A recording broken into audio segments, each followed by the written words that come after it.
இப்போ நம்ம ஆட்கள்லாம் இப்போ 200 கிலோமீட்டர் தாண்டி அந்த சர்ச்சுக்கு போகிறாங்க. அது பாஸ்டருக்கும் பெருமை, இவளுக்கும் பெருமை. நான் கூப்பிட்டு நேராக சொல்லிடுவேன். போன வாரத்தில் இந்த வாரத்தில் தான் அம்மா அன்னைக்கு வேலைக்கிழமை தூத்துக்குடியில் இருந்தேன். ஒரு தம்பிகிட்ட கேட்டேன், எங்கடா சர்ச்சுக்கு போகிறேன்னு. அப்போது அவன் 140 கிலோமீட்டர் தாண்டி ஒரு சர்ச்சுக்கு வரேன். நான் அந்த ஒரு தம்பி இன்ஜினியர். அப்படியா தம்பி அப்படி எனக்கு அவன் தான் மியூசிக் வாசித்தான். கூப்பிட்டு தோளில் கை பிடிச்ச நமக்கா அந்த பாஸ்டர் நல்ல பாஸ்டர் தான். எனக்கெல்லாம் கீபோர்டு வாசித்த தம்பி மாதிரி தான், நல்ல தம்பி மாதிரி. அவங்க அப்பா தான் எனக்கு மேரேஜ்லாம் பண்ணி வச்சவங்க. Very nice church, very nice pastor. But நீ 140 கிலோமீட்டர் தள்ளி 1000 சர்ச்சு தாண்டி இங்கே வாரியன்னா அந்த பாஸ்டரையும் அந்த சர்ச்சை நீ விக்கிரகமாக மாத்துறேன்னு. பாஸ்டர்மார் கோமார் கீழோ இல்லை அமைதியாக இருக்கீங்களா எல்லாரும் என்ன விஷயம்? இப்போ நான் தான் மாட்டிக்கிட்டேன் போல தெரியுதே.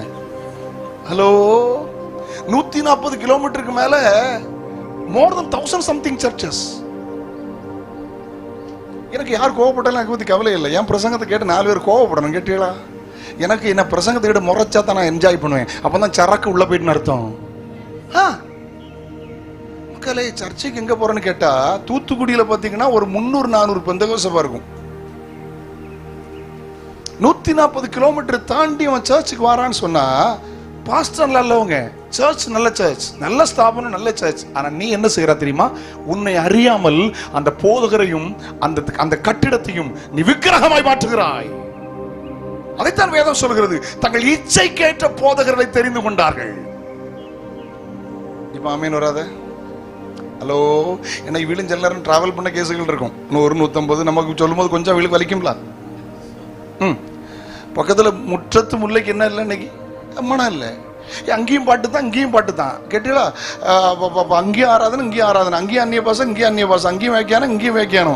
ஆமா, அப்போ இன்னைக்கு கொஞ்சம் வித்தியாசமாயிட்டு இருக்கலாம். அதுல இவங்களுக்கு பெருமை, நான் அங்கே போயிட்டு வந்தேன் அப்படின்னு. இவங்களுக்கும் பெருமை, அங்கே இருந்து வராங்கன்னு நான் நேரடியாக சொல்லிவிடுவேன். எல்லாம் அங்கே தான் இருக்கீங்களா? ஒருவேளை சொந்த சர்ச்சா இருந்தா, வேலை நிமித்தம் தூரம் போயிருந்தா கட்டாயம் அவங்க சபைக்கு வருகிறது தவறல்ல. ஆமீன் சொல்லுங்கள். நான் தப்பா பேசலை. ஸோ ஒர்க் பண்ண போயிருப்பாங்க, ஸோ தூர இடத்துல இருப்பாங்க, அவங்க சர்ச்சுக்கு வர்றது ஒரு நாளும் தவறல்ல.